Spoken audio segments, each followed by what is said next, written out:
Do do do do do. Do do do do do. Hello and welcome to the Mirror Game walkthrough. This week is a fantastic episode. We've got some really killer topics for everyone today. We'll be talking Zelda Tears of the Kingdom. It's out this week, I know already. We'll be talking about that. Phil Spencer has also been saying a lot of stuff, so we'll be going through that as well.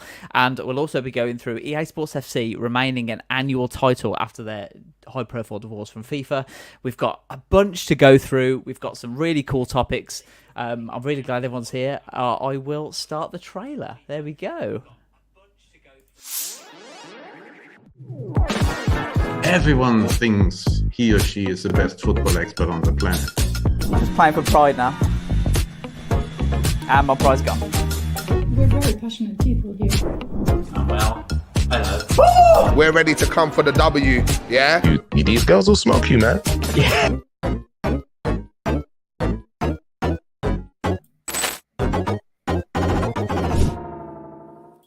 Hello and welcome to this week's Mirror Game walkthrough. As I said before, we've got some great topics. And joining me to discuss everything this week, I'm delighted to say, is Aaron and Shabana. Hi guys, how are we doing? We all right?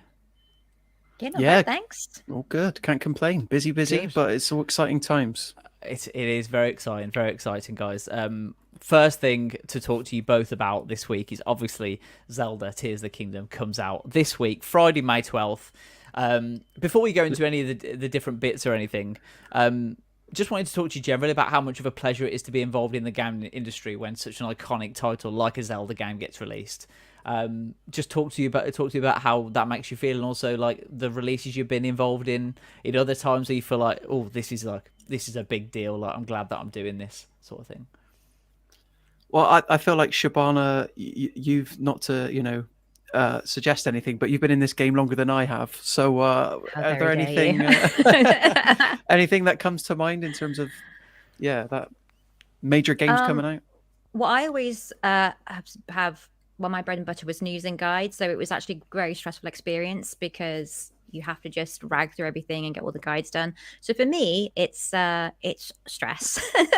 Even the review as well, like especially if you're reviewing a game that you like, you can't play it as you normally would in your downtime. So while it's a very fun industry to be in, it can suck the fun out of games that you like. I'm so sorry to spill the beans to everybody. The inside, we're on the inside. But yeah, I'm just glad I'm not. I wouldn't want to review Zelda because I want to play it and I'm going to just be in all the nooks and crannies, taking my time. I love to play games that way. So for me personally, I'm not someone that races through games. So when it comes down to review time, I'm just like, please don't let me do one that I like, generally speaking. But yeah, it's always quite busy. And I guess I'm just jaded from years of the industry. How about you, Aaron? Are you still bright-eyed and bushy-tailed about it?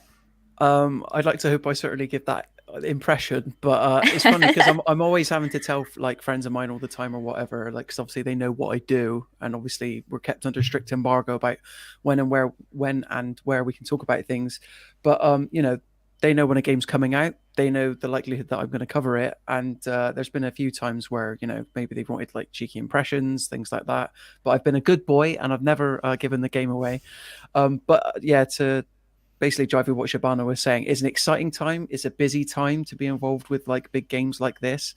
And I don't think, but on the positive side, because obviously it is work for us and we don't get to experience games as, average players and stuff. It is kind of, it becomes a job, but we choose to do that. But having said that, there's something very special, and I still get a sort of like, I don't know, feeling in my chest or butterflies in my stomach, knowing that I'm one of a very few amount of people in the entire world getting to play a game for the very first time. And I know we had Resident Evil 4 release earlier this year, and our freelance news writer Scott was on that. He's popped up in the chat talking about Goku, as he's wont to do. But it was great for me playing that just totally slightly ahead of time, but without having to be on review duty specifically, because Resident Evil Village is probably up there as being one of the few games that I was really excited to talk about ahead of release, because Capcom had only shown so much of that game leading up to release, and obviously, as we know now, there's stuff that exists far beyond the Castle Dimitrescu section, which is primarily what the marketing focuses on. So whenever a game can hold its cards close to its chest and then sort of surprise people on release day, when you're reviewing or playing the game ahead of time, it's very like, you got to keep yourself quiet, but you're internally excited at the same time. But yeah, what about you, Nathan? I mean, just being like in this industry when a game like this like releases, it feels special. But I completely get what you're talking about in terms of like reviewing a game because, I mean, my bread and butter was the FIFA series for a long while, the F1 games, and you are very aware that you are, like you said, like playing a special part in these games because you are one of the first people to play it. But also, you're not playing it as a fan. You're playing it to critique it almost, and you're sort of looking for things that are wrong, which is it's a very different experience to if you just picked it up at a shop or something. So it is a bit different, but I feel like there is a sort of the weight comes off your shoulders as well when all the reviews are out and everything, and it settles down. You can kind of go back into it and be like, oh, yeah, I can kind of enjoy it again. So it's just a pleasure. And you can see, not to interrupt, but you can see other people like either give off different opinions. You don't know how it's going to. Obviously, reviews are subjective and stuff, but it is quite nice. The burden's off my shoulders now, as you say, and it's almost like even though you've had nothing to do with the making of the game yourself, it's kind of like it's yours to enjoy now. Like, go and make the most of it, because I don't have to worry about it anymore. Yeah, and it's really fun to go and look at some of our competitors, and we call them competitors, but everyone in the game industry is sort of close knit, and we're all one big community. But it is really interesting to be like, oh, they gave that a that, and they did all that. So that is quite fun as well to go and talk about. And review other people's reviews and have a look at what other people thought as well because like you said, it's all subjective. And I just because I've got friends that review movies and stuff, but I feel like with games sometimes what people tend to forget is that games are just so such a different beast compared to movie in the sense that a movie is going to be generally no longer than like 3 hours. You know how much time you're going to have to assess and critique it, whereas games can almost sometimes feel like this wild untangible thing that you're trying to wrestle with, and you want to get a good sense of it. And it's like it's a different challenge. And also with movies, you guys would notice this, but as well as the additional the main review, they've also started doing this social media reaction thing, which I can't ever see the game industry like adopting. But I guess that's kind of like the role that previews fill. But I feel a little bit strange, like trying to hold back my thoughts like 2 weeks before the actual embargo lifts. Yeah, absolutely. Scott is in the chat. I just want to say as well, thank you to everyone who's watching so far. We've got some really great topics to go through today, which we will go through. But thank you so much for everyone for watching on YouTube and Facebook as well. I've already got some comments from our friend Scott, who we've already spoke about.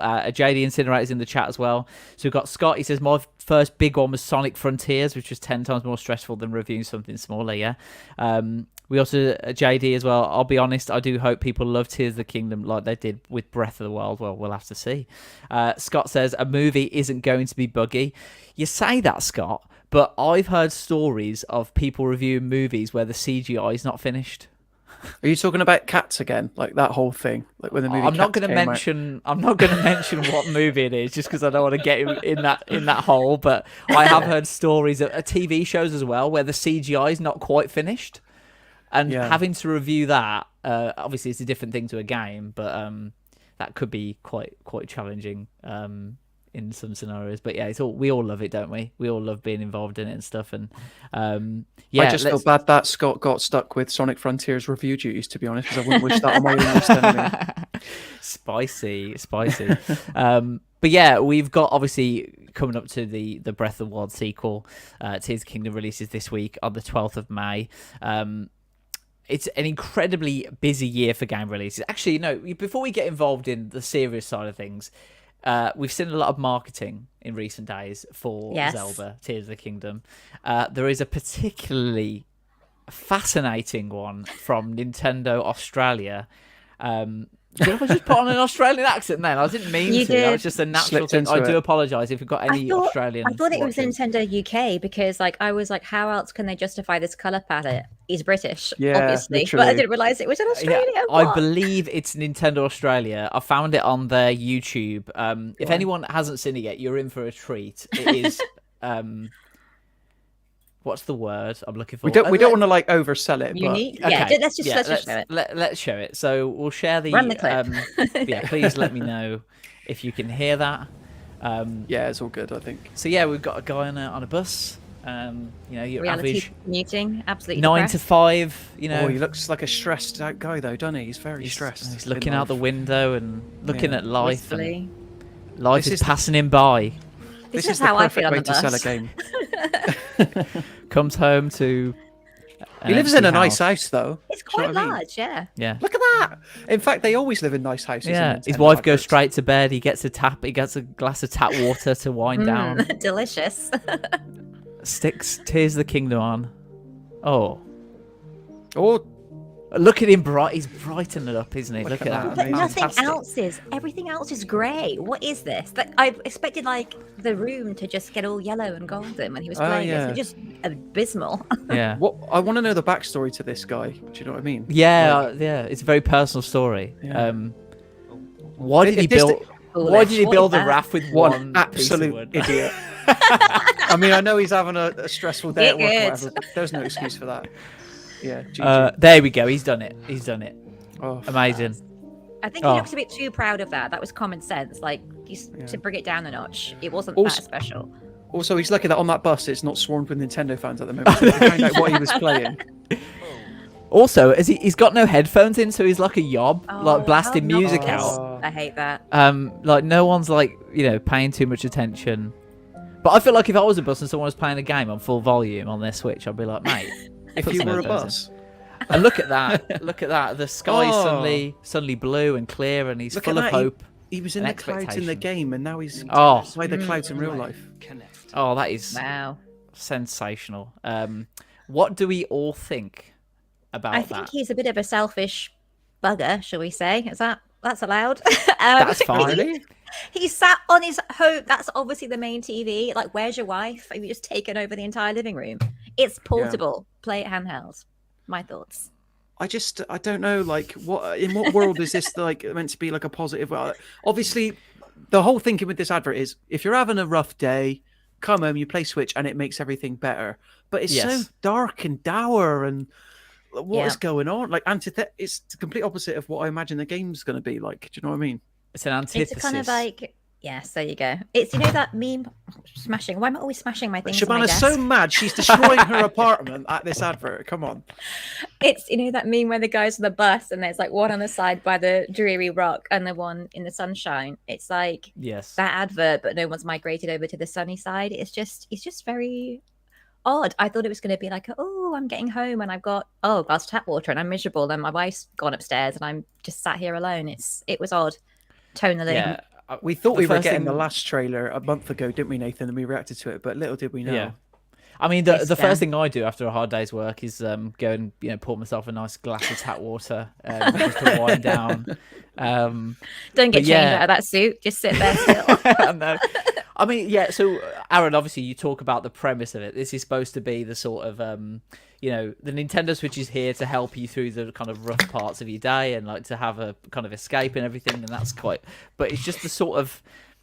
Is there something about Australia maybe that because this is only Nintendo Australia for now, from what I can see, it's on the Nintendo Australia YouTube. I don't know. Has channel. anybody checked the plug outlets? Do we know, like, is this region specific? Like, I can't see any plugs there. But the He window, the sounded blinds. British when he's like yes or whatever it was that he's. Oh, is that the whispering to one himself. line he has? Yes. Yeah. Oh, this one. Oh, yeah. yeah. Oh, Oh, Hang on, sorry. listen. Sorry. Hang on. Okay. Enhance. Nope. Oh yeah, he does sound British. He sounds. He does sound British. upper class, dare I say. I don't know what his political party of choice is, but We could guess. yeah. It's like whoa, whoa, whoa, and he goes back again. He does sound British, actually. You see. Oh no, that was the like. Let me that was try sort of this. American. No. Rewind it. Hang on. Welcome to the podcast, everyone. Hang on. I'm going to turn it up if anyone like. Okay, wants to- because we need to enhance.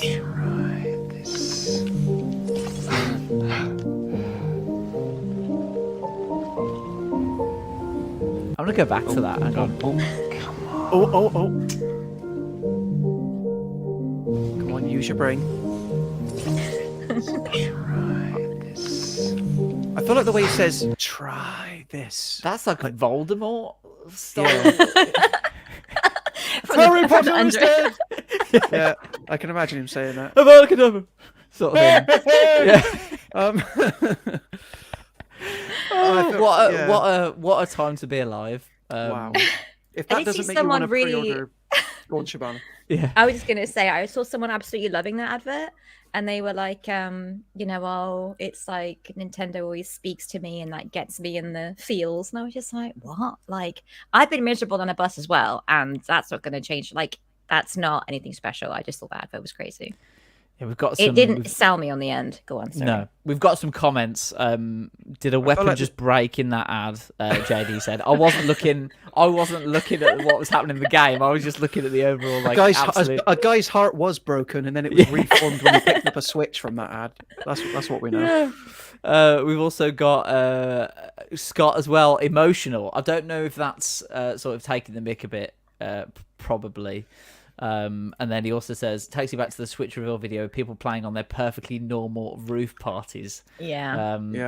Yeah. I mean, that's marketing for you, though, isn't it? That's trailers. You know, I would just love to be in that marketing meeting. You know, we need to sell this game, guys. Let's go for this particular demographic of person. I feel like that's probably the smallest demographic you're going to get, but I don't know. On a sort of smallest, everybody like who used to play Nintendo games back in the day is an adult man now / woman. So they're the people with the money, and it's all that nostalgia. Like they're the ones who are still buying stuff, right? They're the original, the OGs, if you will. That's true. That's a good point. Yeah, but in a way, I like it's like Nintendo are acknowledging that. Yeah, you live a rubbish life. I was going to use another word then. So, but Zelda's here to make it all better.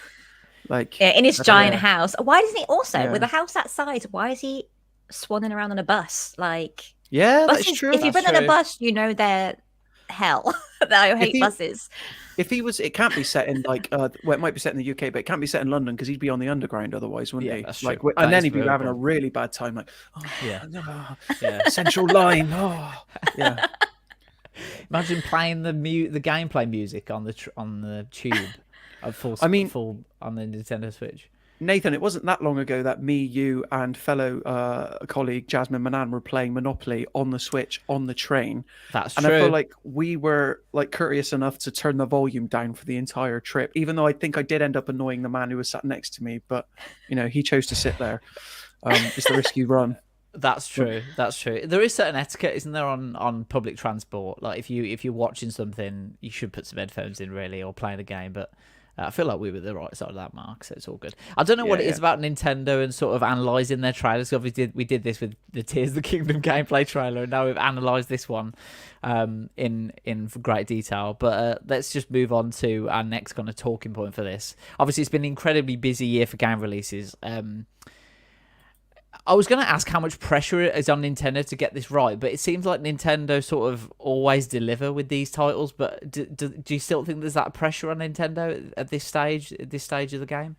I don't think so. I think Nintendo knows what they're doing, and they've not pretended the game's anything else. Yes, it's very similar from first look to the original one, but they put out games that are finished, like they say that whole like, oh, we put them out when they're finished and don't swear and and they just put them out when they're done, and they don't have to have a day one patch or what have you. So I think it's more going to be people working themselves up about it, as they always tend to do, but I think they've probably got it in the bag, but I wouldn't know because I haven't played it yet. That's not me being sly. I honestly haven't played it, and I'm waiting till the weekend. I'm not reviewing it. Yeah, it's really interesting. Something else is going. Sorry, Aaron, go on. Oh no, I was just going to say on that point, like I think Shabana's right in that Nintendo generally they play in their own field, like they don't get enticed like to fight down in the dogs with like PlayStation and Xbox, and I feel like that's always been their strength.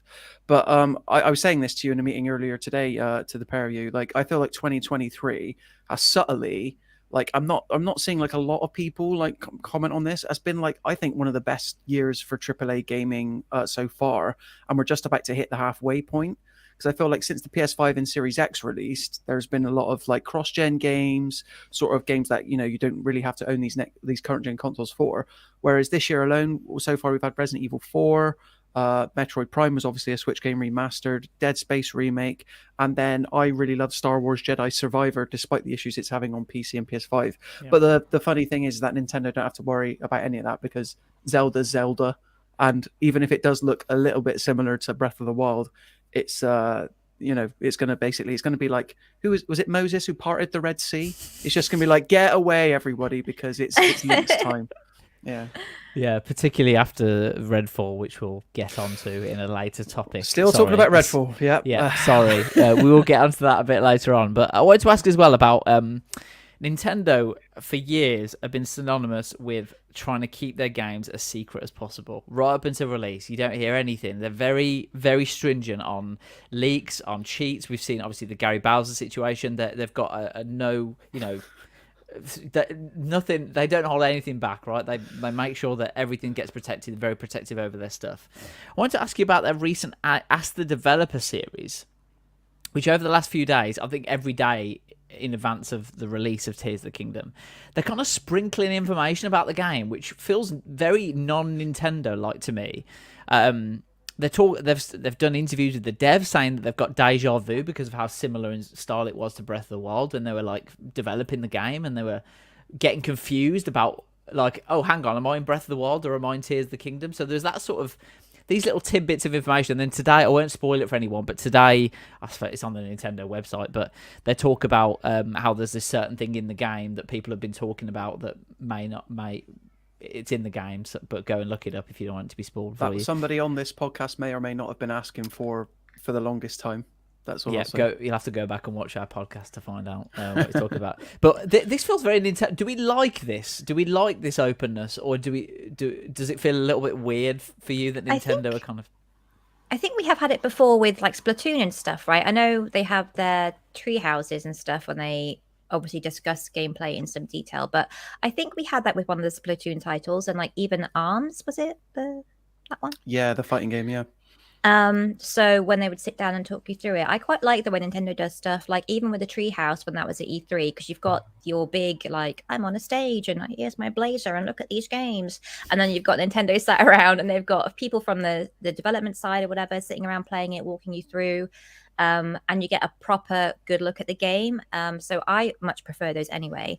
I feel like we've seen a bit of that in the past, and I quite like this. It's very close to release. It's not the case of like, I'm going to show you this crazy thing now. Oh, it's 2 years later and there's nothing. It's not that, we have it. We're so close to release now. This is a perfect time to do this. It's almost like a mini treehouse run up until the launch. So I think they've timed it very well, just with regards to the game's finished, everything's perfect. Let's just have a little peek beforehand. So I think it's great. I've seen a bit of it before, and I would love to see more of it going forward as well, like with Pikmin 4 and what have you. Yeah, well, there you go. You buy me, you owe me a Coke. I'm generally of the opinion that developers need to be more open because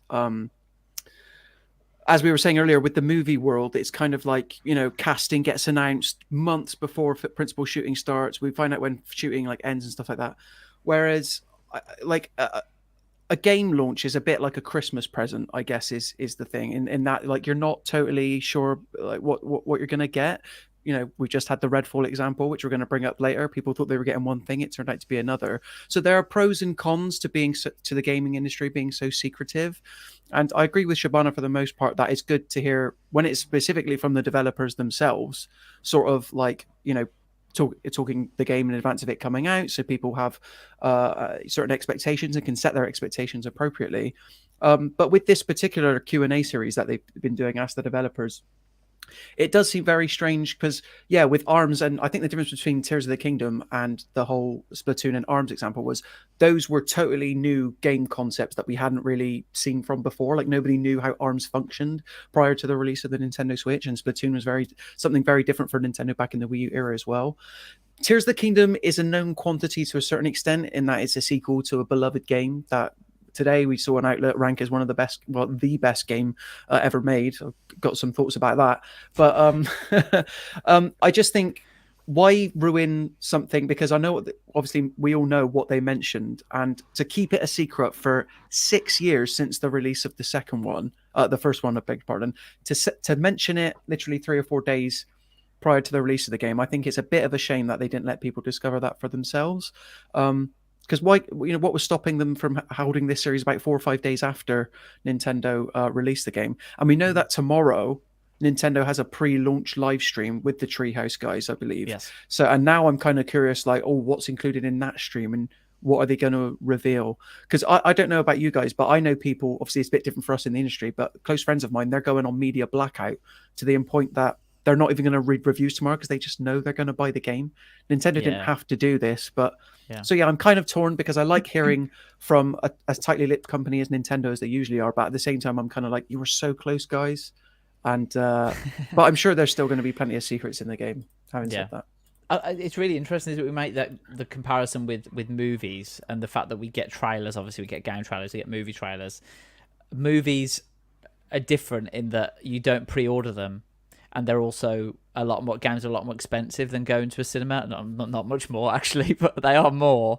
Are games like the only medium where we have this sort of unwritten rule where we have to trust developers and publishers months before a game comes out, sometimes with very little information, and yet the game is still available to pre-order and they can still take your money without knowing too much about the game? Where's the balance there? Do you think how much should people show you about a game? You don't want it to be spoiled, obviously, before you buy it. What's the limit for you in terms of what you expect to know about a game before you expected to put money into it? Open question for the room. I feel like I just talked a whole lot. I feel like you look like you have thoughts though, so you go first. Oh really? No, this is just my standard look. I'm always deep in thought. Always pensive. It's like the only thing when it comes to developers and like games sequels is a bit obviously difficult with originals, but like Star Wars Jedi Survivor, for example, like Fallen Order, the original game released in 2019, I liked it fine. And that was a case of where I was so blown away by how much they had changed and like how vastly improved it was compared to the original, that I was kind of glad that they didn't really dish out too many details ahead of launch. So, because as I was saying earlier, it lets you surprise for yourself. I think as long as they're being truthful and honest with what players can expect from a game, there's obviously certain degrees within that. Like you can say a co-op shooter game has seamless dropping co-op, that's like a fact, right? But in terms of how well that works, then that's something for you to assess yourself. So as long as the developers are being honest about their intentions with the game and what they hope to achieve, and statistically what's actually set to appear in the game, then that's fine. But and the problem usually comes from how early developers talk about these games. And obviously, as we've said, they're secretive for the most part. But when they do talk about games, it's usually early and it's usually in dribs and drabs, which doesn't make it easy for players who are potentially interested in the game in terms of weighing up whether or not it's for them. But I do empathize with game developers because whereas with movie making, you point a camera, it shoots, and you can look at dailies and stuff so you know what you've got. Games are a little bit different in that things are always changing, pipelines are always changing, and mechanics might not work as well as intended and things like that. So yeah, I do empathize, but as long as developers and studios and publishers, more importantly, are being truthful about their intentions and you're open and honest, you know, it's up to you whether you choose to believe that honesty, judging by their past track record. Yeah, I suppose I was only asking because of games like Cyberpunk, for example, which we got very limited gameplay, and then people bought it and it was a mess, and then it was quite clearly this game was rushed out, but they needed to recoup money for investors, and that was the reason why it was launched in that state, and then it's been fixed. So I feel like the trust has sort of eroded with certain publishers anyway. But Shabana, how do you feel about games, and do you feel that there's a point where sorry, go on. So I was going to say, in that example there, they built some good faith from the Witcher series, right? So you can't even just trust that, they did some good stuff, because ultimately it's a business. And I think the difference with movies is obviously it's not an interactive medium. The trailers, I've got a problem with half the time because it shows you the entire film, and it's like, okay, well, I've just sat here through a 10-minute trailer. What is the point of me going to see this? But game stuff, I think the problem, I think we can probably all agree, is that they show a lot of things too early and they never just deliver on the promises. So you kind of need to see proper gameplay. I mean, look at No Man's Sky. We saw a bunch of stuff there. We talked about that earlier, early on. And then when it came to pass, it was just tripe. I think in this case with Nintendo, I think with the treehouse and stuff, they do it well because you are seeing basically the finished product. So if you want to skip a treehouse, you're not going to be exposed. I mean, obviously people be talking about it and you can't do anything about that, unfortunately. But I think they do time things to show it at the right time, and you're getting a very accurate representation in these snippets of YouTube videos or what have you of what the actual game's going to be. And I think that they have built that trust up over time. I mean, I can't personally think of the last Nintendo game I bought that didn't deliver or was, full of bugs or what have you, first party. I mean, that bloody Porsche game is just a nightmare. I will talk about that a different time. But I think that just is a Switch itself. But yeah, I think they do it well, and I think a lot of people try to get the hype up to get the pre-orders and stuff in, and you're seeing a lot of stuff they're just over promising and under delivering, based on like concepts or whatever half the time. And even if you build up trust like CD Projekt, if you start getting, I don't know what happened in that situation, but let's just say the shareholders started shoving their nose in, then that will just destroy all of the stuff you've just built up, because people want to meet these deadlines. And even with Redfall, that should have been delayed more than 6 weeks. Like, why was that rushed out? And now everybody's irritated and annoyed. So yeah, but I think Nintendo does it well. And I think this close to launch, you don't have to go on a media blackout for years, right? It was announced a while ago. No one's had to avoid it forever. It's just in a few days beforehand. So you could just be like, okay, well, I'm not going to be on social media for a few days. So even then, you're not suffering that much with it. So I think they've handled it very well. And for people like you said, we discussed some stuff about what will be in the game and what will not be. There might be some expectations there based on the last game or the Zelda series in general, and that stuff will be touched on. So I don't think it's too spoilery really at all. It's just going to be confirming certain aspects of the game. So I personally think it's handled well, and in a way that you can easily avoid, and it's not so far out that then it's going to be spoiled for you. It's only a few days, right? So I think I like it, but generally speaking, I don't like it if it's not Nintendo. Yeah. I think we can all agree that the openness is really important, especially when it comes to publishers and developers, because, like you said, you need to have that trust in them. It's just a case of how much you trust them, I suppose, and how likely you are to give them your money. Sorry, which is interesting. Yeah, Aaron. Oh, sorry, Nathan. I just off of Shabana's point, I think a lot of the issues, like with the Cyberpunk example and then Redfall after it, which I guess you would call like this year's Redfall moment. Ooh. I think what people are slowly, both sides of the industry, whether you be a consumer or developer, are starting to realize is that AAA development is only getting harder. Like, the tools are getting more advanced, but the players' expectations are getting higher and higher all the time. Like, I feel like similar to like TV shows at the moment, we're forever in this golden age of TV where there is no bad TV show, whereas in the gaming world, people expect like no bad games. Like, it's not enough to just be a 7 out of 10 anymore if you're a first party game, as Redfall has clearly proven, even though I know a couple of outlets gave Redfall a 4 out of 10. So that's why it's more important than ever. 4 out of 10. I think GameSpot gave it 4 out of 10. Redfall. Obviously, our very own Jasmine Manan scored it a 1 out of 5 live on this podcast. She was playing on PC though. Yeah, well, I was playing on Xbox, and I also would have struggled to give it like higher than a 2. So, I think I've been putting it off for too long. Let's talk about Microsoft, Xbox, Phil Spencer. Phil Spencer said a lot in one interview. Too much. Last week. Yeah, far too much. But before that, I just want to hold my hands up and bow to Aaron, the prophecy, the professor. Because he said this would happen. He said this would happen. True Achievements are reporting that Redfall is the second biggest Xbox game launch of 2023, sitting only behind Atomic Heart. For the week ending May 7th, True Achievements reports that Redfall is the third biggest game on Xbox systems in terms of playtime, only behind Fortnite and Call of Duty Modern Warfare 2. So you said it, Aaron. You said the reviews will come out and they're going to be bad, and then Xbox are going to come out and say, look, everyone's playing it. Is exactly what has happened. So well done. Did Xbox say this themselves then? Did they, or is this just sort of like? Yeah, where are your sources, Nathan? Come on, as a journalist. But so I don't know if you can basically pat me on the back that extent, but it seems like that Redfall is the biggest launch on Xbox Game Pass. And the reason why, I don't want to give myself too much credit is because we obviously knew that the game was coming in hot. We knew that it would review or was reviewing poorly, and everyone loves a car crash. And they've got nothing to lose by trying it out. So, like, this will be multiple people just checking it out for 10 minutes and then bouncing immediately. So, it doesn't surprise me that Redfall is doing so well, quote unquote. I don't know. Yeah, and like you said, it's on Game Pass, right? So people are going to try it out. It doesn't necessarily mean that they've been in the game for longer than 10 minutes. That data's not available there. Yeah, Xbox isn't saying anything about how many copies of Redfall it sold, has it, in the last week? I noticed that. No, they haven't. Doesn't report on software sales anymore, and I wonder why. No, absolutely. But just while we've got some, just while we've got some gameplay playing there, The video that haunts my dreams. Yes, exactly. So the first thing I want to talk to you about in terms of Phil Spencer, head of Xbox, he said in an interview that he knew Redfall wouldn't run at 60 frames per second on consoles before it was released.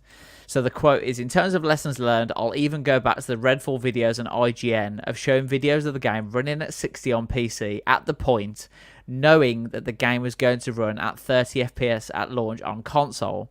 We have to be transparent about what we're showing, that what we're showing is representative of what our console customer, our most committed customer to our brand, financially committed, what they're going to see, what they play, and that transparency just has to get better. And I'm not pointing at anybody but myself.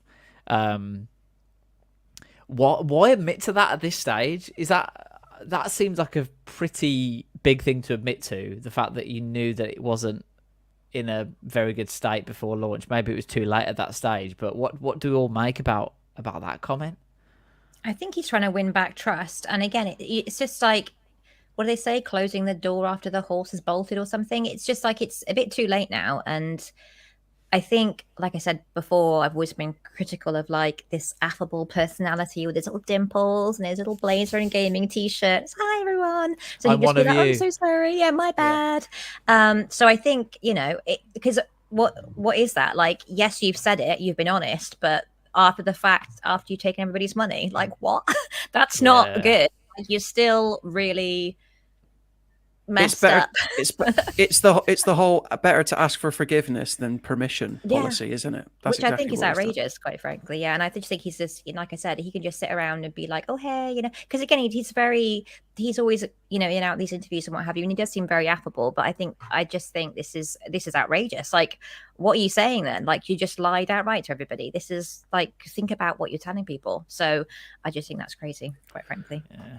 I think like we'd have to go and check the receipts a little bit, because I don't know whether or not that gameplay footage on IGN he's referencing came before or after Arcane's tweet, which I think was about 2 weeks out from launch, maybe a week, that did confirm that 30 FPS is the launch state and that 60 FPS would be coming afterwards. But maybe that's just a sign of them getting shaky ahead of time and knowing that this is going to be a big deal for people and them trying to get ahead of the outcry. But either way, like, there were plenty of times like beforehand, why not try, a month before release or like 2 months out and say that you're working on it, as opposed to literally the point in which people's pre-orders will be shipping. This was Xbox's first party $70 release. And if I paid $70 for this, I don't know how much it's retailing here in the UK, but I also know there's like a digital deluxe version where you get some like skins and stuff. Oh man, that's the biggest rip off of the century. Yeah. And my heart goes out to the developers, because I hope nobody takes like mine, Jasmine's, Shabana's and Nathan's harsh words, Redfall, as directed at the developers, because the responsibility, for everything that Phil Spencer said, he's right in that the responsibility and that the buck stops with him. Because Arcane wouldn't have been happy with releasing this. Like, there's no way. This is well below their standard. Yeah, absolutely. Just to confirm, IGN's video that he's referencing was released on April the 7th. So I believe that was way before their tweet. Right. And I just watched a bit of it. Sorry, I was doing research, Aaron, as you were talking. Apologies. That's all right. It looks so smooth compared to this gameplay. It is. It's like showing you like a Ferrari in the showroom, and then when it gets delivered to you, you get like a Fiat. It's that sort of thing. It just looks like it's much different experience to what this is got. The Wish.com version of Redfall. Compared to what everyone was promised. I'll tell you what, why don't we watch it? Because I've got it on here. Okay, sure. Oh, what, the Redfall gameplay? The IGN one. Look, Nathan's got the power of videos this week, guys. In case you can't tell, he's gone power mad. Look at how smooth that looks compared to when you played it, like the actual smoothness of the game, and when it's her, like stuff is happening so quickly. In yours, it was so jittery. Should we go back? That might be better if we go back to. Sorry about this, guys. I'm putting you everywhere. No, it's all good. We don't know. Jasmine's not here. If that was what Jasmine was witnessing on her screen, I highly doubt it. But So this is your Xbox gameplay footage. Yeah, This is Series X live stream gameplay. Yeah, the most powerful console in the world. apparently so. That's what they tell me. That's what Phil Spencer keeps on telling me. Yeah, That is yeah. You know, I know somebody playing Redfall and actually on Xbox, and they're having a whale of a time. They've had a couple of like small bugs here and there, but that's it. But yeah, they're actually really. I mean, I think for a Game Pass game, it's fine. As a standalone, I just don't think this is worth £70. I also don't really like. This is terrible. I really don't like the art style either, but that's just a personal preference. But yeah, but they're having a fun enough time. But I think if it was a free Game Pass game, would we be complaining here? Like if it was like a £15 standalone, you know? that's fair. But That's Shabana, fair. we had this conversation last week. I'm not saying that you're wrong, but like, is that really the reputation Xbox wants Game Pass to have? Oh Like, no, and they've really screwed over Yeah. Arcane, I think, with this as well. Because if you think about that studio, it's so odd how, again, you have these studios that build up a good reputation with good games, and then one horrific decision like this can just undo all of that. I mean, yeah, this is not what we were expecting at all. So yeah, and So it's £70 standalone is just insane for this. It's egregious, and it might get better over time. But like, people's money is being taken now, isn't it? So it's not that's really. it. Talking about Arcane, Phil Spencer did this thing where he's apologizing, but also blaming someone at the same time. Maybe this is just me, but I'll read you the quote, see what you think. Go on. We didn't do a good job early on engaging with Arcane Austin to have really help them understand what it meant to be part of Xbox and part of first party, and use some of our internal resources to help them and move them along that journey even faster. Wow. That sounds to me like He's throwing them under the bus. do you think the same? Yeah, that's what it sounds like. And also, like, it's still your fault. Like, but he's doing it in a way of like, oh, you didn't help them. Like, Jesus Christ. Absolutely ridiculous. Yeah, absolutely. Then he goes on to say, we did a better job with Starfield. Again, nobody should believe it until they're playing the game, but that game was earlier on in production, and it is easier for us to swarm a bunch of people to go and help with some of the technology on our platform and ensure we're going to ship a quality experience there. Can I just say, before we get ahead of ourselves with the whole Starfield example, like, so what he's trying to say is that Starfield was earlier in production, so they had time to like work on it more. Yeah. But nobody and I agree, Starfield was announced before the Bethesda acquisition. Nobody put a gun to Phil Spencer's head and said, you must announce Redfall now. Yeah. Because nobody knew that Redfall existed until after the Bethesda Xbox acquisition. So the fact that he's sort of like blaming it on we were too hands off, we could have provided them with more help. It's like, well, you could have given them a big help by not announcing the game earlier than it was expected. Because let's not forget, this game was expected to release last summer at some point, and God knows what state it would have been in at that point. That would have been a real cyberpunk situation. So he's twisting his words. He's speaking out of both sides of his mouth. Like, I believe that Phil Spencer he's clearly a gamer compared to Jim Ryan Doug Bowser, I think, who heads up Nintendo these days, who kind of, I get really big, how are you, fellow gamer energy from the pair of them. But Phil Spencer's not that. I do feel bad for the guy a little bit, because he's clearly not working with the talented teams of the caliber that are working for the other two console makers. He's trying to make the best of it, but at the same time, he knows what he's doing, and he's speaking out of both sides of his mouth. And I don't know about you guys, but I've reached the point now where I can't tolerate anything he says. Like he says in that interview, he's like, no one should believe me until I was playing for it. It was like, well, of course, because you've put us in that situation, because you've allowed things like Redfall to release, and now you're trying to subtly throw Arcane under the bus, even though later on in that interview he says, I love that team, we're still going to continue working with that team. And I've seen some people speculate that Arcane Austin will either be folded back into Arcane Leon, or become a support studio, which typically happens when a quote-unquote disaster like this releases. Yeah. I mean, he's saying he doesn't have as much talent, sorry to just butt in, to work with, but they bought Bethesda, for Christ's sake. Do you know what I mean? Yeah, exactly. Like not as much talent. When that deal happened, I was like, I know Scott also doesn't like the Fallout games either, but I love, like, I got into them quite late, but I love New Vegas, and Fallout 3 was okay. But like, I was like, Starfield, I'm on board with, I will buy an Xbox for this. So let's not pretend that he's like struggling to. And again, they've had, what was that fantasy like Dragon's Dogma style game they just cancelled? So Scalebound. someone is making these, so they have these opportunities and they're making these decisions. There's flashing money all over the place, and again, it's just a case of he's just like this convenient, friendly, affable mouthpiece they just trot out to like make you hand over your money.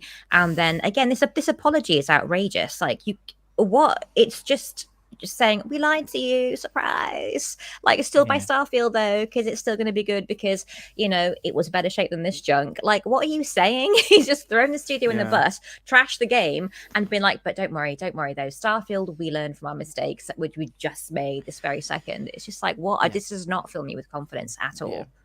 He just said so many things in one interview. It's such a rollercoaster. Look, we wouldn't be able to go through everything he said. Like, he said so many things. There's something I want to bring up. I don't know if you've got the quote for it, but I will bring it up once. About the console wars? Oh. Potentially. We're getting onto that. But can I just say, you go for it. Scott's in the chat. What JD and Incinerator says in the chat is absolutely insane, in my opinion. Phil What, Spencer the Phil Spencer one? really is one of the best guys in the industry because of his respect. JD, he doesn't respect you. He doesn't respect me if he's putting out games like this. Do you know what I mean? On his watch. But then Scott does say, I don't like Bethesda Game Studios, but I loved id Software, Machine Games, Tango, and Arcane. That is true. To Shabana's point, it's not that they don't have the talent, because id Software, Machine Games, and Tango, to be fair, keep kicking ass. It's just in terms of Bethesda itself doesn't have the best track record, which is insane. Like, imagine being a studio / publisher sitting above studios that are like more talented than you. And I know that's subjective and people will go Skyrim, Fallout 4 and things like that. But Fallout 4 was a buggy mess. Skyrim was a buggy mess. Fallout 76 was a buggy mess. Incinerator said, That's what I mean. So it's crazy. But anyway, Nathan, sorry to interrupt. But he did apologise, guys. There is nothing more difficult for me than disappointing the Xbox community. Then why'd you keep on doing it, Phil? Just to kind of watch the community lose confidence, be disappointed. I'm disappointed. I'm upset with myself. I'm the most upset, guys. I know you're upset, but I'm the most upset. Has anybody watched that movie Whiplash? I don't know if anybody. There's a bit where Miles Teller's character, like J.K. Simmons, is up in his face. He's like, "Are you upset?" He goes, "Yeah." Then tell me. And Miles Teller's like, "I'm upset," screaming it. And that's kind of what I mentioned Phil Spencer was doing. Yeah, absolutely. Shabana, you talked about buying a console for a particular game. Phil Spencer disagrees with you 100%. Because he's backtracked. I know. I saw that. I was like, this is wild. Maybe now, Phil, people are thinking that. But you're talking. I need to get my vocabulary, all the swears out. You're talking nonsense. Because as soon as they took over Bethesda and I knew Starfield wasn't going to be on PS5, first I was outraged, obviously. But then I was like, I'm going to have to get an Xbox. Like, I can't not play Fallout or Skyrim or potentially Starfield at the time, thinking it was going to be good. I can't not play those games. It's a giant IP that's got decades worth of history that a lot of people like. So you're talking out of your bum, Phil. Yeah. In my opinion. But go on, read the quote. The quote is, there's a couple. I'll start with the Starfield one. That's just not the world we are in today. There is no world where Starfield is an 11 out of 10 and people are selling their PS5s. That's not going to happen. No, I wouldn't sell mine. I'd buy an Xbox as well. Yeah, exactly. It's just not true that if we go off and build great games, all of a sudden you're going to see console share shift in some dramatic way. We lost the worst generation to lose in the Xbox One. We're not in the business of out-consoling Sony or out-consoling Nintendo. There really isn't a great solution there isn't really a great solution for us. I see a lot of pundits out there that want to go back to a time when we all had cartridges and discs, and every new generation was a clean slate, and you could switch the whole console share. That's just not the world we are in today. It's easy to say that when you're not releasing great games, isn't it? But also, like, if we're not, I can't compete with PS5, why are you constantly harping on about how powerful the Xbox is? It's the most powerful in the world. You're doing something with that marketing. I wonder what it could possibly be. Is it because there's another consoles out there that you're trying to out-console? He's just talking nonsense, and he's doing damage control. And just to JD's Incinerator's point, you're probably going to be livid with me after this. I think Phil has an image that's curated to, again, be, I play games too. Like, it's not about, I could be, the best gamer in the entire world. That doesn't necessarily mean I'm making great decisions for a company. So regardless of his personal personality or whatever, how nice and funny he is, and he plays games too, and Jim Ryan doesn't, that who's making the best business decisions here? Like, that's what it should really be about, I think. And I just think Phil is just dropped the ball. Like, what's going on over there? Yeah, it feels like when if I was to like go and play football at a professional football team and sort of like act like I was a really good player, and then go into it and clearly see that I wasn't, and then after I'd be like, I'm not a professional footballer, guys. Like, it's sort of that thing where like it's obvious that Microsoft is sort of losing the console wars, but he's only saying it at this point because they're losing it. That's what it feels like to me. Like, he's kind of, we're never in the race anyway. I don't know why people are talking about it. Like, why release a console then if you're not in the console wars? Aaron, I don't know if you've been quiet for a while because you're sort of steaming, but what is your take on this? Why do you keep doing this to me, Phil? Like, I feel like week after week I come on this podcast and I just bag on Xbox. Like, no one will believe me. Again, to use the Phil parlance and stances, you shouldn't believe me because, it is what it is. But they just keep dropping the ball. And when I heard this, like live on the podcast, I was driving back from a magical place called Cheltenham at the time when I was listening to this interview. Yeah, seeing a good friend of mine actually, and basically, so he says this, and he says something to the effect of people aren't gonna start selling their PS5s or whatever. It's not your job to try and make people want to sell their PS5s. It's your job to try and make people buy Xbox Series X's or consoles. Except, wait a minute, it isn't. Because you're not making games for the Xbox, because every game comes to PC anyway. So we had this conversation with Nathan last week. He literally openly said he's got no reason to buy an Xbox outside of being priced out of buying like a gaming PC, right? So, and the fact that he basically goes on to say that great games aren't enough anymore to win the console wars. And I'm like, well, I'm sorry. If you're not in the business to make great games, to make great exclusives, to give reason to invest in your ecosystem, then you shouldn't be in the business. And there's a theory going around that, Phil's only saying this because he wants to downplay their sort of economic, state in the gaming economy because of the CMA result. And he's been doing the rounds again today, saying that he's not, that the cloud gaming isn't the future, because obviously the CMA very, matter-of-factly stated that as the reason as to why they blocked the Activision Blizzard deal. But as soon as, if I was an Xbox, I own an Xbox, I am an Xbox Game Pass subscriber. If all I had to get my gaming fix was an Xbox, and I was hearing the head of Xbox say, it's not a priority of us to make great games. And it's like, well, you got games in production, so if they're not going to be great, shut the whole thing down. And B, you're in the gaming industry. So, I mean, guys, I just don't know where to even start. I've said my piece on it. I could talk about this endlessly for days, sorry. It was just baffling. Imagine if Miyamoto came out and said, let's not bother making great Mario games. Tears of the Kingdom, don't need it. We're not in the business of making Mario games. Yeah, let's coast on the potential and ability of third-party games and indies that are keeping, which are keeping the Xbox system afloat, in my opinion. And he also said in that interview, he was like, it's hard to beat Xbox at the moment. And I'm like, yes, it is. And he goes on to throw a bit of shade towards PlayStation because, when you've got PlayStation, securing exclusivity deals and stuff like that. PlayStation excluding exclusivity deals. You're talking Final Fantasy 16, Final Fantasy Remake. Phil, you're spending 68.7 billion to take an entire publisher off the table, even though you've already done that with Bethesda. And guess what? It still hasn't worked, has it? It still hasn't worked. You're trying to buy your way back to being competitive. Oh my God, I got more annoyed than Aaron, preach. Do you know what?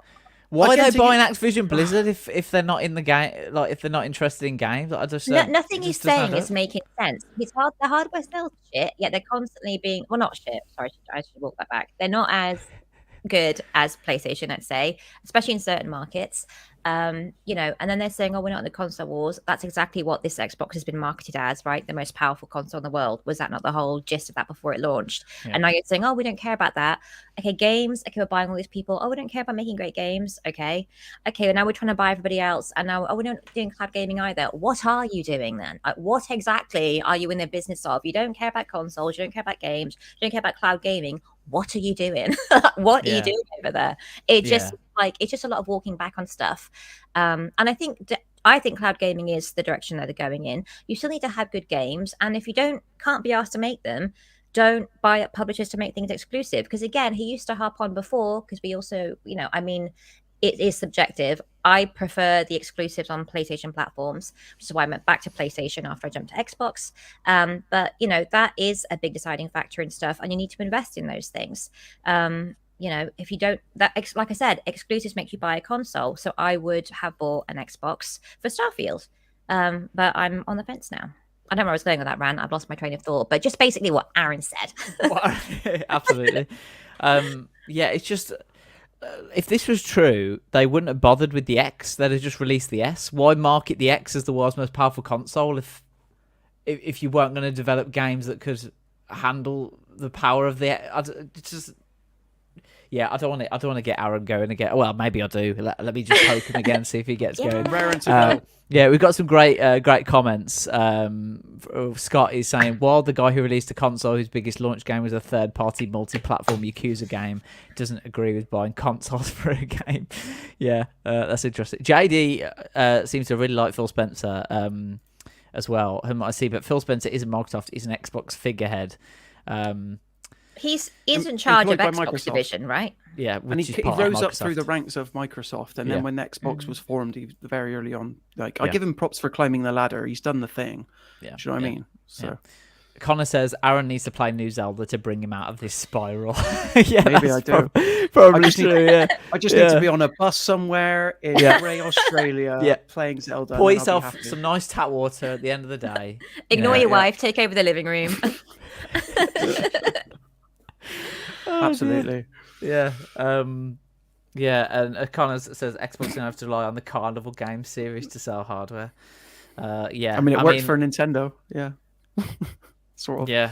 So I mean, where do we go from here? I mean, Starfield, he's putting even more pressure on that now with this chat, and I said it in last week's podcast. I don't know why I've got an Xbox now, because I've missed out on all these games. And I feel like I'm just, it'll be fine. The next one will be fine. I'm really looking forward to it. Starfield's the next one that I've really got my hopes on. But like, if that's a disappointment, I just don't see where. Obviously, Xbox are going to continue to make money. I'm not saying that they're going to go under or anything, but like, where do they go? What's their? Is it just Game Pass is all they offer? That's all you're getting an Xbox for? I think Game Pass is incredible value. Like, let's say you had fantastic games on there. As long as you have your subscription going, it's like Netflix that just took over. No one's going out buying Blu-rays and DVDs anymore. You just watch all the stuff on there, right? Yeah. So it's a good business model. Obviously, it does rely on the internet connection and what have you, because it's different from just streaming, movies and what have you. But I think that is where they're going, and I think this whole saying it's not is CMA related to that whole Activision deal, because they're just not as successful as Sony in certain markets with a console, even though it's the most powerful. Like, they don't have the exclusives, and ultimately it is exclusives that will sell consoles, because if you could have the most powerful console in the world, if all the games are rubbish, what are you going to play on it? Nintendo's getting along just fine. They have their IP. They've got loads of really fun third-party games and stuff on there, lots of indie titles. So they're doing their own thing and they're fine. They don't have to be powerful. I think Xbox has come in to try to compete with Sony on a powerful, like, whatever. They just haven't got the game library. They don't seem to particularly care that much about getting decent exclusives. Even Halo launched. I mean, what mess was that in? What was his name? Craig, the little brute thing? That was all that stuff going on. So I don't know what their plan is, but I think they're going to have to rely on Game Pass and cloud gaming personally. But even though he's walking that back a bit, but I don't know what else they're going to be doing. And they need to certainly why are they spending all this money if we're just not getting great games, right? There's money to be made in the games industry. It's just that in the pursuit of trying to differentiate the Xbox platform, aside from compared to PlayStation and Nintendo, which they really want to do. PlayStation have the top tier first party exclusive games, the blockbuster hits. Nintendo has the charming, first party hits, coupled with the flexibility of being able to dock, play on the go, and play on your big screen. I would argue, Xbox is Xbox Game Pass and cloud gaming, which it is doing well in. But as I've said before, and I've said a million times, Xbox Game Pass does not make money, and Microsoft is in the business of making money. And Netflix found that out beginning of this year when the shares dropped because of the investment and they weren't recouping it. I really feel like a reckoning, and I hate to put this much pressure on one game, but Starfield, like, it's got a lot to prove. It's the only other confirmed Xbox exclusive to be coming this year with a date. The other one is Forza Motorsport reboot. That is a niche game. It's not mainstream. It's not going to shift units for the most part, as high end a game as it is. You know what PlayStation's got? Marvel Spider-Man 2. And that is, a system seller. That's not going to be available on PC the same day. It gives people a reason to buy a PS5 now it's available. And don't get me wrong, like I'm for PS5, I'm finding myself constantly annoyed that we don't know what else is coming beyond Marvel Spider-Man 2, because it's very rare. Like around this point last year, we knew that Horizon and God of War Ragnarok were still coming. So I felt like PlayStation's got a lot to prove in the summer showcase. But the difference is that PlayStation very rarely has let me down on the blockbuster exclusive fronts yet. Whereas Xbox, it seems to be stumble after stumble. If you go that Xbox Series X, it didn't launch with Halo Infinite. It didn't launch with any first-party exclusive game, as Scott pointed out. It was Yakuza 0, which is a third party and again not really a system seller. PlayStation had Demon Souls. There's Astro's Bot, packed into the game. It gave people a reason to be excited and jump in. And I honestly, like, Shabana's excited for Starfield. I know, maybe I'll eat my words again, but I've said that on this podcast before. And guess what? I've still not eaten my words, but I'm ready to eat my words with Starfield. I know exactly the game that this is. It's going to be a buggy mess. It's going to be overscoped. It's not going to function correctly because, the past 3-4 games from Bethesda haven't. And this is, 16 times the detail. This is bigger, and bigger doesn't equal better. And when Xbox and Bethesda realize that, everyone will be better off. I'm just trying to look for any bugs in this game. If they were showing that already, he'll be like, I'm so sorry. Nathan, they would have picked through this, like, every inch of this gameplay footage is, with a fine-tooth comb. Yeah. Yeah. But yeah, I certainly was looking forward to this. Because I have my work Xbox, but like, if I want a console, I'll buy it for myself because it's not mine. So, but yeah, I don't think I would have bought one for Starfield just off without all this shenanigans. I would have bought one because I'm down for Bethesda games, anything from that studio. If it's going to be an exclusive, I know I want to play those games going forward. And if that's been, cordoned off behind the Xbox wall, that's what I'll buy to play it. But don't forget that Xbox took this game away from PlayStation players, roundabout. It was announced for both. I'm just saying, but don't worry, guys, because Xbox is about bringing games to more people. All right, exactly. It's about bringing. This is what I'm saying. Phil Spencer, we don't care what you play on.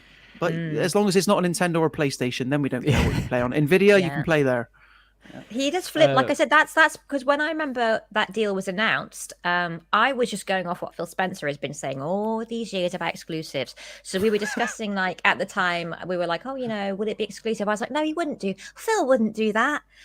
He's a gamer as well. He's been saying all this stuff all these years. It would be crazy if he suddenly turned around and was like, psych, PS5 people. And that's exactly what happened, because ultimately that's their goal, right? So, like I said, he's cultivated this image, and I'm sure he's, whatever, but we don't just take everything for granted that he's saying, because, again, why isn't this on PlayStation then? You could have made this a limited time exclusive.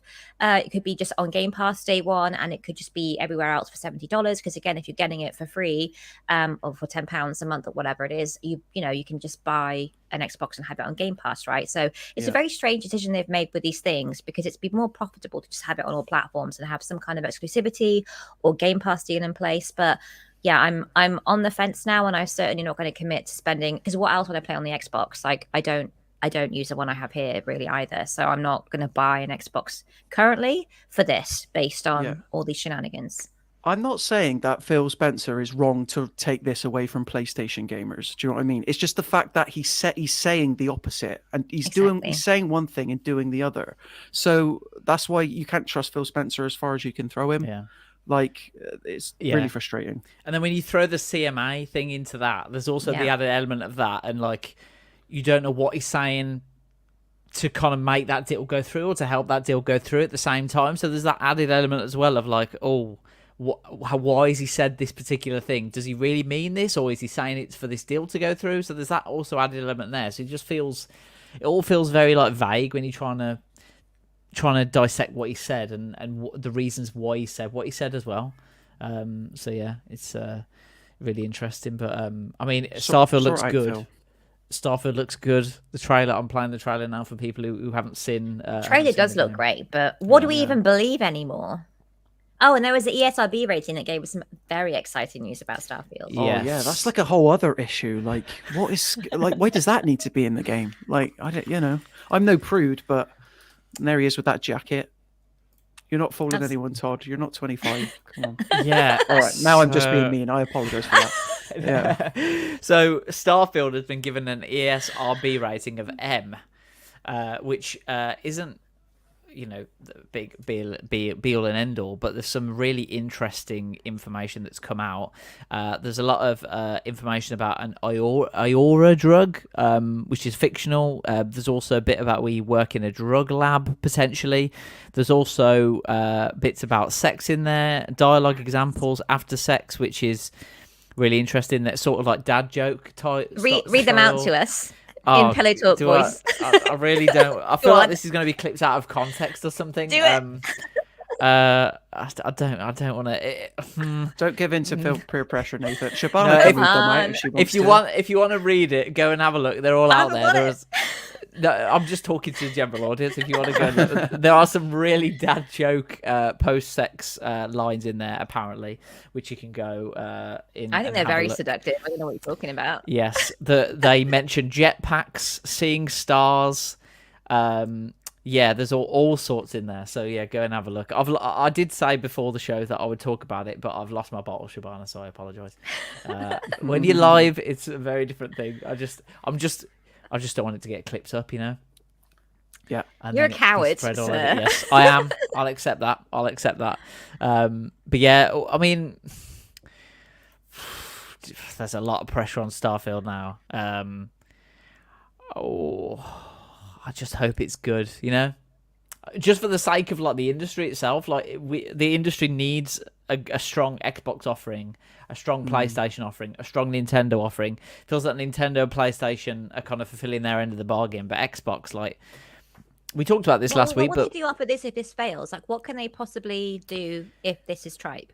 Well, JD Incinerator in the chat, he says that he disagrees. Forza Motorsport is a big Xbox exclusive. I get what Aaron's saying. Racing games are niche, but it's still huge and will be headlined in their lineup. So they've got that to fall back on. But what else is the question? Yeah, Forza Motorsport, it won't win Game of the Year. Xbox doesn't have a Game of the Year contender. I think, like, not to like simplify everything down, but if I look at Nintendo's lineup, if I look at PlayStation's first party lineup, there's games in there that could potentially be people's Game of the Year. Halo Infinite is meant to be the tippest of the top of the Xbox first party family, and we all know how that went. And I'm someone who had a really fun time with the Halo Infinite multiplayer, but they just let that die on the vine. I was talking to a friend about this the other day. Like, we were talking about the whole Xbox thing, and I said I really think the only thing that could save Xbox now is if a Gears 6 gets announced at the Xbox Game Summer Showcase. And he was like, "Do you know what, mate? I don't think Gears is doing it anymore either. Like, it's lost that." It's been such a long time, hasn't it, for the series? Yeah. If it would feel like a bit of a desperate move at that stage. I don't doubt that there's a Gears in development because they've got a dedicated studio called the Coalition, and Gears 5 was really good. Was it? Was it? God of War good? No. Well, I prefer. I didn't play it. I'm just trolling. I just think the classic one. It's like these movies come out. I think 1 and 3 were great, and I just was like, I dropped off after 4. But maybe I'm just old and miserable now. And 5 was fantastic. Yeah, it looked pretty. Scott's in the chat. He's talking about games. Worth noting, Armored Core and Spider-Man are both set to be around August, September, apparently. So it's not like it's not even like it has no competition. There is talk about Fable, which is something that a lot of Xbox fans have been. Fable. Yeah. Yes, I'm on board. I'd buy an Xbox with Fable. There you go. So they've still got some aces up their sleeve, Aaron. Don't write them off just yet. The Xbox. But the last Fable wasn't that good, though. I will say. Yeah. Again, it's the original. Was it 1, 2, and 3. Anyway, but the Yeah. first ones were great, and then we got the last one where you can play as, was it 2 characters, whatever it was like a floating around button, because that was when Peter Molyneux was on his whole like, you should have one button for everything in a game, and I was just like, okay. But that was around that time, if we remember that. But yeah, Fable is a good one, but is that gonna, you'd have to revamp that series quite a lot, I think. Yeah.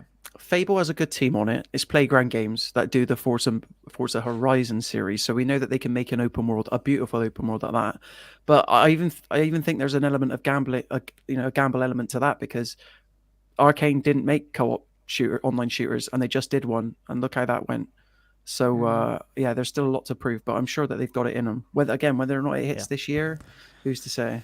The Halo one for me, that was such a it felt like a kick in the stomach for me, because like you, Aaron, and possibly you, Shabana, as well, I grew up on Halo multiplayer. All the content that I did was around that. Any spare time I got was playing that multiplayer, playing the campaign. Such a magical time. And in terms of Xbox, like you, Aaron, you said, Aaron, that is the absolute pinnacle. That is their, Master Chief is their poster boy for their whole thing. And the fact that Halo Infinite launched without co-op multiplayer, without co-op campaign, which is like the biggest thing that people wanted, without Forge, so people couldn't even be creative, and without a battle royale mode still, which is baffling to me, considering that they haven't just tried that just to see, considering the way Warzone 2's going. Battlefield, all these FPS battle royale titles that aren't doing anything, just try something, man. And they just haven't done anything with it, which is really frustrating. It's not even that bad. Like when I've played Halo Infinite multiplayer is enjoyable experience. It's just not. I like it. It's just not there. There's nothing magical about it. And obviously it's free to play anyway. You don't have to buy Halo Infinite. You don't have to have Xbox Game Pass to buy it. So that's a good move there. But then the problem with that is that how they gamify improving your character is very slow and doesn't feel good to do. So unless you're there for the shooting and the shooting alone, not a lot there for you. And there's been loads of big execs leave that project as well in recent weeks, which seems to me like this they've kind of given up on it from what I can make out, but which is a shame. Aaron, are you going to jump in there? Oh no, I was just going to say, if I was these execs, I don't blame them, because I think there was one that went to Netflix, and I'm like, well, you've just got your golden parachute. I doubt your game will ever come out, and what console, if any, it'll release on. But hey, your time's done. Yeah, Netflix have said that there will be AAA titles, weren't there, for their platform? I'm not sure how that will look. I want to live in a world where maybe they'll be bigger than Xbox this time next year. Yeah, maybe. We'll have to see. That is the sort of play, like Xbox. If the goal's not to get Game Pass on PlayStation or Nintendo, then I don't really know what the goal is at this point. Yeah. But why PlayStation would let that happen? There's no incentive. So just on the Microsoft Activision Blizzard deal, I know we've touched on it a little bit, but EA don't care at all if it goes through or not. They don't care at all. EA CEO Andrew Wilson doesn't care. Andrew Wilson says, we think we have the scale, again, back to our network, our IP and our talent. We continue to navigate the future and lead the future of entertainment and compete in the marketplace regardless of whether that deal goes through or not. So at least someone's being honest about, we don't really care. Because I've seen a lot of other publishers and people say, oh, this is really important that it goes through and all this kind of stuff. And it's just nice to hear someone say, I'm not really bothered. Yeah, someone who's completely not got any investment in it at all, just telling it like it is, what do we care kind of thing. Nothing will change for us. We'll release our games. We're not going to put pressure on one side or the other in the CMA argument, because it feels like a lot of companies are coming out with these statements and responses in the sole hope that the CMA sees this response and then puts that in a report in a couple of months' time or something. It's quite obvious when that stuff happens. But do you know the funny thing with the CMA thing is, because I agree with you, there's a lot of fallout, and we received word that is it EA. I like that Xbox fallout. I like that. Hey, call that. They're hiring Princess Diana's former lawyer or something to fight this. But look, the CMA's decision, it's done. They were investigating it for a year. It's done. The only thing they can appeal now, basically, in order to get it revoked, they have to prove that the CMA was using misinformation when they made their decision. So there's no changing the CMA's mind. The CMA's role is done in it. They have to overturn it at obviously a tribunal. So I don't know. And if they lose the appeal, I believe it's 10 years before they can try and acquire them again. So yeah, I mean, I do find myself wondering, like, how one country's regulatory authority is able to have so much power on a decision is quite wild to me. Like US, UK, and Canada, I think it is. Like those are the big three, and if one doesn't conform, then that's basically the nail in the coffin. But obviously, Microsoft has still got to fight its case in court against the FTC anyway. I remember when the announcement for that came, it was like, oh, that's a bit drastic, isn't it, or whatever. Then the CMA come out, and they're like, oh, okay, I don't know then. So yeah, absolutely. I feel like that is a different podcast topic. I'm not a legal expert. Podcast. Yeah, none of us are Let's lawyers. get one in. I talk just politically as well, talking about the influence and stuff. It's all a bit murky. It's not really kind of clear who has the sort of authority around the world, but seems like the UK is a big enough player to be like, nope, not happening. What Emperor Palpatine figure decided you three countries? Yeah, you are the sort of linchpins. It's like it's Eurovision later on this week, and you've got 5 countries that are just entered into Eurovision because they put so much money in it, apparently. And I've always found that a little bit weird, but yes. Sounds like you've been keeping up with the drama. You earlier before we were live, you were like, "Oh, I watch it occasionally," and you know all this politics and what's been going on. I couldn't tell you the first thing about Eurovision. There's countries they like singing bad songs. Yeah, and how like the host of FIFA World Cups just suddenly get entered as well because they're hosting it. Oh, thanks for hosting it, by the way, free entry sort of thing. Yeah, it's one of them things. But I mean, we'll just have to see what happens to that. So much up in the air that I don't really understand, and I'm sure will come to fruition. What I do understand though is EA Sports and EA Sports FC. I had the pleasure of speaking with their vice president of brand, David Jackson, a couple of weeks ago at the FC Futures event, and we talked about EA Sports FC and what it could mean to the future of the business and the brand itself and what players can expect and all that kind of stuff. If you want to watch the full video, it's on our YouTube channel, so go and have a look on there. But EA released their Q4 fiscal year 23 earnings this week.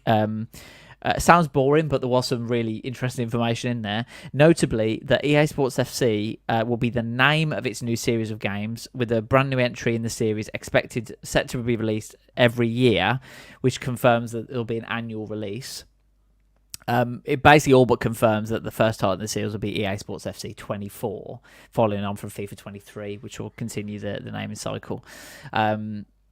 It's really interesting, is it? Because there was a lot of talk about will they go free to play, and if you look at their financial results, they don't need to.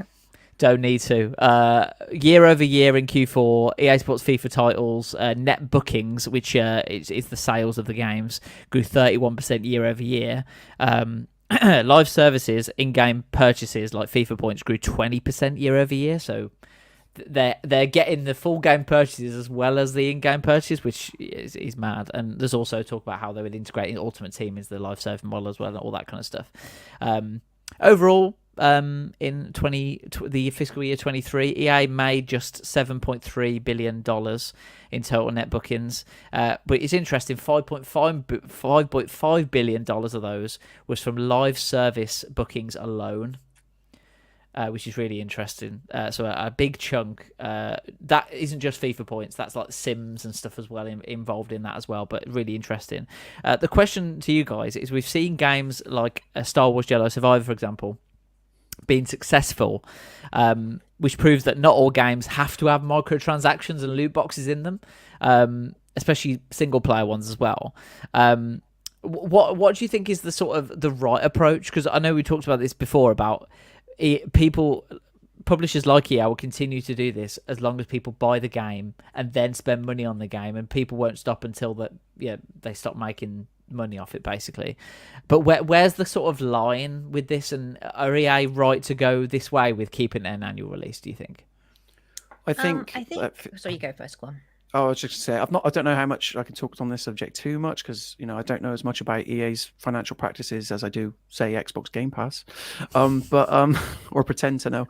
But what I do know from the outside looking in is that FIFA players, and now I guess EA FC players, are creatures of habit, and that EA would be silly. Like, even I could admit that it's free money on the table. So why would they change their sort of like release model if it's working so well and they're seeing growth year upon year? But it does kind of remind me of the whole Game Freak thing and Pokemon, to kind of bring it back to something I am familiar with, in that it doesn't really matter what you release, because for some people, as long as it's got a name on the box, Pokemon, it used to be FIFA, and EA's hoping that it's soon to be EAFC. Like, it's I was going to say, like, they don't have to put thought into it. There is no thought required. It's like, it's that time of year where the football game I like gets released, and I'm just going to do the thing that I've always done, because, hey, look, I'm a working professional now. I can afford it. There are probably better things that I could spend my money on, but EA's not going to complain, because, you know, in terms of powering their machine, I'm a good battery. So that's what I kind of say. Like, I was happy to hear that Star Wars Jedi Survivor is successful, because, like you said, EA have really done a 180 in terms of, it wasn't that long ago that they were forcing microtransactions and loot boxes into Star Wars Battlefront 2, which I found interesting at the time, because even though neither party said anything, it was very clear that the mouse had a word with EA, and anyone who can put EA in its place gets a thumbs up from me, you know. So yeah, that's kind of like where I'm coming at it from. Like, I don't see their release model changing soon, unless they see, because of the name recognition thing, they see like a major shift. Like, I think everyone's waiting with bated breath, including EA itself, as to how it's going to happen, because this is sort of like uncertain territory. Yeah. Shabana? Absolutely, yeah. Yeah, like you say, if it isn't broke, like, don't fix it, right? But I think a lot of people are very quick to jump on the free to play. So with Call of Duty, we saw a lot of people going over to Fortnite. I would say probably it was the younger people rather than staunch COD players, and they've gone free to play. And I think Warzone 2 is just not it. Like, who is even playing that anymore? Like, there doesn't seem to be much interest. So I think it would have been interesting to see if they just stayed what they were doing, but perhaps they were seeing a decline anyway. But I think, like with FIFA, if you're selling a full game every year and you're not seeing anything changing, why mix it up and go free to play? I think free to play also has a lot of cons as well, with regards to that sort of system. So yeah, I think carry on doing it. And I don't think everybody should be jumping on this whole free to play bandwagon either. I think that can be quite detrimental to some established IPs as well. Like, you know, just sell Halo as a full price game and don't bugger about with it and make it good and have everything in there. Like, not everything has to be Fortnite, right? Which I think people are just trying to get in on the cash there, because the amount of money, like even like with FIFA there, people are still buying stuff in game. And I just think, yeah, I'm glad it's not free to play, because I think that trend needs to just be nipped in the bud. Is my personal opinion. Nathan, you're the FIFA pro here. I mean, I think EA Sports FC 24, I think there's a bit of nervousness around it, because it is the first one where there's a name change, and people are so used to that muscle memory of, like, do you want a game of FIFA? It's FIFA. They don't call it EA Sports. So the fact that there's gonna be a name change, and there will be some people that maybe aren't too familiar with it. Obviously, you get the staunch FIFA players that will buy it because they know EA Sports make the game, right? But you will get the general population maybe like, oh, there's not a FIFA game this year. Oh, it's EA Sports. Is that the same one? Sort of thing. That sort of. So I think there is a bit of nervousness around it. But what they've been really clever about is they've gone out to some of the major clubs. Liverpool, I think, particularly, who are one of their sponsor clubs, and they've like dished out EA Sports FC merch for free to everyone. Okay. And they've put like big billboards up outside the stadiums and things. And when you watch a Premier League game, for example, on the billboards, it's just EA Sports FC everywhere in terms of like the world's game and all this kind of stuff, and authenticity, which they go on about a lot as well.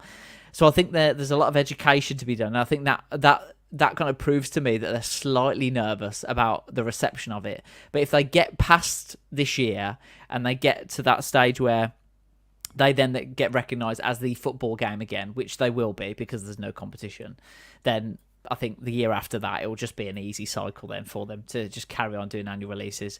If you look at the competition, eFootball, which are made by Konami, which used to be the PES series, Pro Evolution Soccer, that is nowhere. Absolutely nowhere. That's free to play. They did that free to play because it was so bad. They had to. There was no other option. No one bought it, so they had to go free to play, right? There's other players in the market like UFL and Goals, but they're very small studios compared to obviously EA Sports as well, and what the power they've got behind the scenes. yeah, I think the only one would be FIFA, but as far as we know, FIFA don't have a publisher yet for their game. They've said that there will be a game that gets released, and they've been quite bullish about that. It won't come out this year. Like, there's no way. If they haven't got a publisher this year, there's talks about 2K potentially. I'm not sure how true that was. I mean, they love a loot box. They love an actual gambling machine in games. As we've seen with the NBA games, there's a literal what's the games where the boxes where you do the stick and then it swirls. Slot machine. There's literal slot machines in those games. So, yeah, that's not great. 2K overall. are too busy making racing games based on Lego at the moment, anyway, to worry about having a football game. Yeah, absolutely. So there is literally no competition. So as long as they get over this barrier this year of like, oh, okay, that's the football game now, sort of thing. As long as they've got that in people's heads, they'll be fine. They'll continue. Well, there was to an make money. interesting quote in your interview. Can we talk about the quotes from your interview? Is that Of course, yeah, great? Of course, yeah. Where he was basically like, it's, or maybe that was from a different interview, but somewhere, sometime, he was like, FIFA's just a name on the box, right?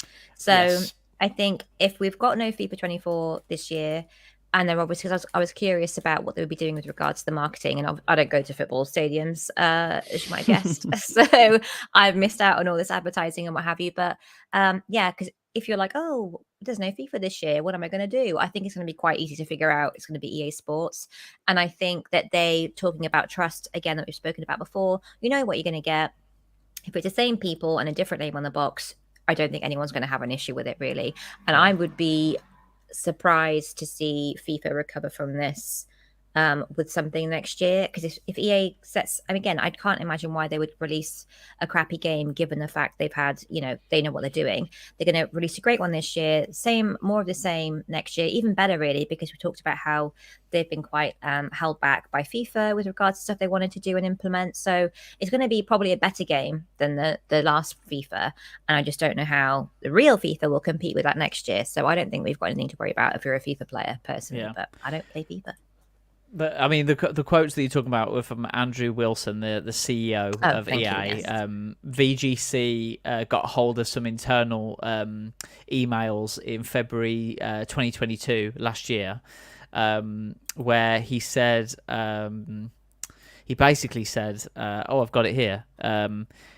Our players want us to expand into the digital ecosystem more broadly. Our fans are telling us they want to go and participate in that space. Our FIFA license has actually precluded us from doing a lot of this stuff. Again, FIFA is just a name on the box, but they've precluded our ability to be able to breach into the areas that players want. So they've talked a lot about...